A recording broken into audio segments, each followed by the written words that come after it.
Il y a une personne assez connue qui s'appelle René Descartes qui a beaucoup étudié ça et qui a dit « Ah non, non, non, il faut séparer ces deux choses-là, l'esprit, le corps, la décision, l'émotion, c'est deux choses séparées. » Et puis là, ces dernières années, on commence un peu à revenir dessus et à se dire finalement que nos raisonnements, notre raisonnement, nos prises de décision, elles sont loin d'être décorrélées de nos émotions en fait. C'est plutôt l'inverse. C'est que c'est deux choses qui s'intègrent les unes avec les autres. On ne prend aucune décision sans aller chercher nos capacités émotionnelles et on ne raisonne pas sans nos capacités émotionnelles et on ne ressent pas certaines émotions sans nos capacités de raisonnement.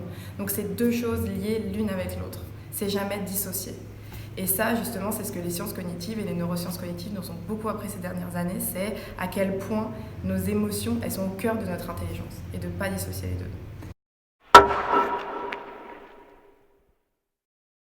Je dirais qu'elle y est, mais qu'il faut reformuler un peu tout ça.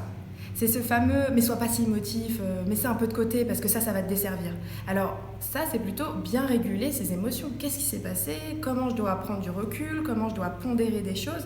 Mais je dois prendre en compte ce sentiment-là, là, négatif que j'ai eu pendant ce rendez-vous ou quand j'ai eu ce meeting avec mon N+1 ou mon collaborateur.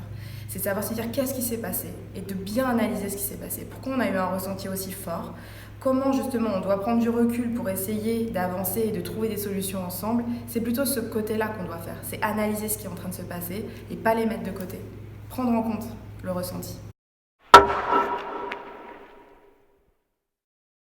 Une de nos dernières missions qu'on a fait pour un de nos clients, c'était vraiment l'idée de révéler le potentiel d'apprentissage des individus et de l'organisation. Et on a mis en place du coup un petit programme d'accompagnement à se découvrir, sur l'idée qu'on a tous un potentiel parfois qu'on n'exploite pas assez. Et l'idée c'était de mettre vraiment par terre qu'est-ce qu'on était, qui on était et où est-ce qu'on voulait aller. Et la deuxième partie c'était comment on le fait ensemble. Et voilà, ça a été une des interventions qu'on a faites qui a été vraiment géniale parce qu'on a vu des choses incroyables. Et c'est ça que j'aime en fait dans mon nouveau métier, c'est de me dire qu'on fait des choses en prenant en compte la science, en utilisant des méthodologies qui sont utiles et où il y a un impact et on le voit.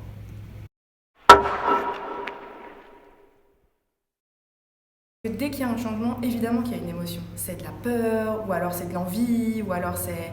Et donc identifions ça dans nos équipes pour soi-même et essayons de travailler ensemble pour justement essayer de comprendre les peurs, d'où elles viennent, pourquoi, à quoi c'est dû, à quoi c'est associé ce sentiment-là de mal-être, de ce truc qui dit non je veux pas y aller, ou alors l'inverse, ah non j'ai envie d'y aller. Ça veut dire qu'il y a des choses qui sont en train de se passer et ça c'est des indicateurs très très précieux, que ce soit pour la prise de décision individuelle ou collective.